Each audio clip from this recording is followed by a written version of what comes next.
Welcome to this week's edition of Mountain Outhouse News. I'm your host, Jam Jam. This is the craziest shit happened in running this week.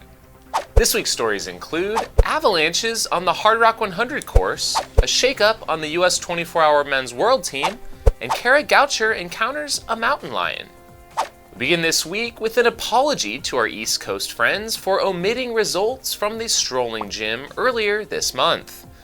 We talked about the increasing prize purse for course records in the lead up to the race, but are now back with the results this week. If you don't remember, they've been adding $1,000 to the course record prize purse each year. It's not set.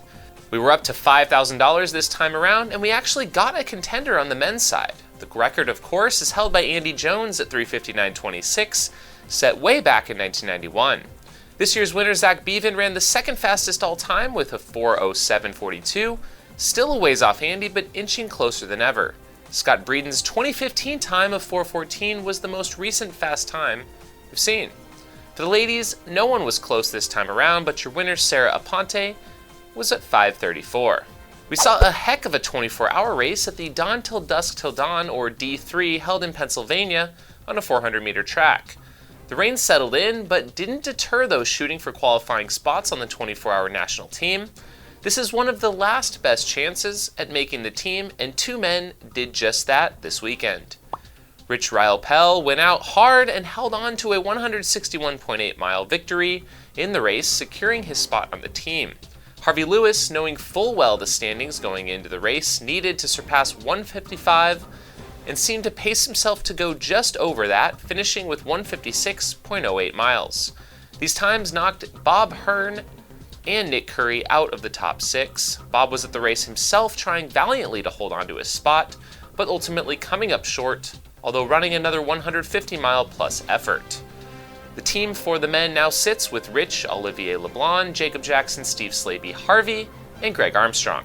For the women, we saw a solid attempt by Micah Morgan through 21 hours, but then she slipped off pace and ultimately withdrew from the event, finishing with 130.73 miles in first place. The women's squad is currently Camille Herron, Courtney DeWalter, Catelyn Nagy, Gina Slaby, Pam Smith, and Megan Alvarado. Just such a stacked team. The teams will head to France in October to race at the IAU 24-hour World Championship. The Transvulcania Ultras took place this weekend in the Canary Islands. Thibaut Guraver of France took the men's win in 7:11, with Ragna de Botts of the Netherlands taking the ladies' win in 8:09.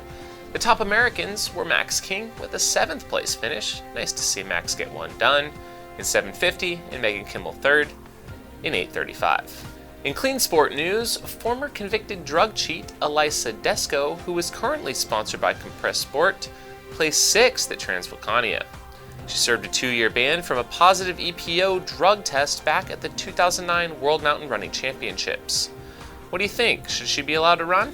Looking ahead to this weekend, the Ultra Trail Australia, part of the Ultra Trail World Tour, will take place down under, with over 7,000 athletes taking part in the festivities all week long, I think including right now. With the course confusion at the Georgia Death Race fresh in our minds, we have some more news about the famed Duncan Ridge Trail that is such an iconic part of the races down that way. It appears the Forest Service, who is rerouting parts of the trail down off the ridges to stay down lower, is now forcing the Cruel Jewel event happening this weekend to take the new, more tame trails. Not sure about you, but this really pisses me off. I'm all for making new trails, but let's not lose all of the toughness and character of some of these long-standing, iconic mountain trails. The same thing happened with Arizona's Highline Trail, and to me, it's a damn shame. How about give people the option? End rant. Good luck to all the Cruel Jewelers this weekend, despite that. Goucher had a bit of a scare this week when she was heading out on a trail run. Near the end of a road she was running on near Boulder to connect the trail system, a mountain lion ran out right in front of her across the road. Safe to say, Kara called off her trail run for the day, but vows it won't stop her from training for her upcoming trail debut at the Leadville Trail Marathon. This next story is a bit disturbing to me. Tryouts for high school cross country? A running friend posted that Fayetteville High School was holding fall cross country tryouts this week. Maybe the times have changed, but when I was in high school, anyone who wanted to show up and do the work could be on the team.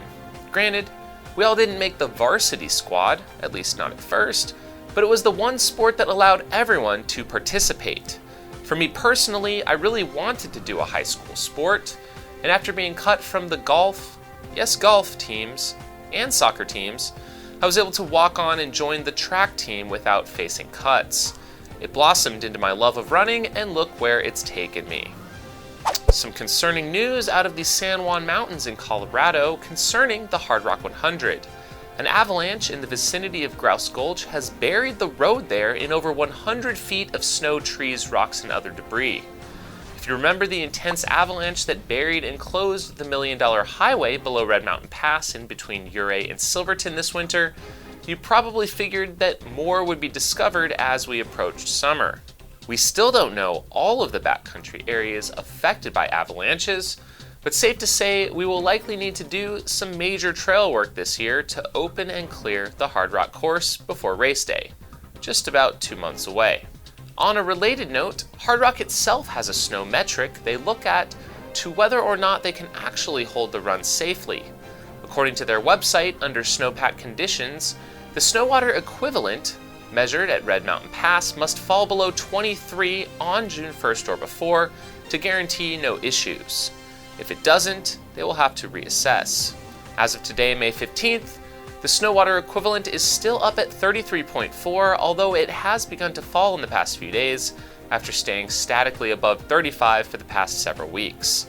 The next couple weeks will be critical to see if Hardrock is a go for 2019, notwithstanding other avalanche-related hurdles.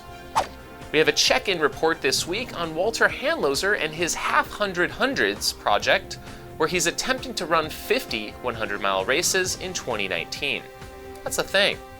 So far this year, Walter has completed 16 100-mile races. What's next for him? Well, in the next 4 weekends, he will be at Born to Run, Nanny Goat, Old Dominion, and San Diego.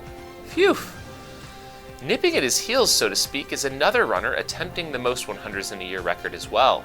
Unfortunately for him, he may be chasing a moving target, with Walter eyeing 50 in 1 year, but if there's a slip-up, Billy Richards so far has 15 100-mile races finished in 2019, all while running with an American flag to honor our military veterans, police, and first responders. He has planned to run 44 100-milers this year, some of which would overlap Walter. His next 4 races will be Keys 100, Boonville, Infinitus, and Eagle Up. Rejoice, Outhouse Nation! Permanent restrooms have landed at Javalina headquarters within McDowell Mountain Regional Park. I was coincidentally on site as they dropped in these shiny new porcelain palaces into the park, thanks to Maricopa County for the sweet park improvements. Don't worry, Javalina 100 runners, we'll still have plenty of additional outhouses on order. And speaking of, here is your May Outhouse of the month.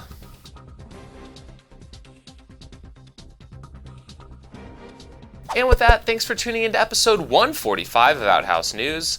This show would not be possible without the support of our Patreon contributors, who help with the production of this show each and every week. Join the Patreon crew at the link below for as little as $2 per month. Huge shout out to our $50 level supporters, Squirrels Nut Butter, Brian Sands, and Park City Running Company, as well as our $25 level supporters, Renee Feint, Casey Carter, and Jeff Holbrook. Thanks for checking out the show, and we'll see you next time. If you have questions or feedback for the show, or crazy stories to share, please leave a comment below. And finally, if you'd like to own this custom pair of Jam Jam's Mountain Outhouse sunglasses, complete with a signed certificate of authenticity, check out the link in the description. Have a week.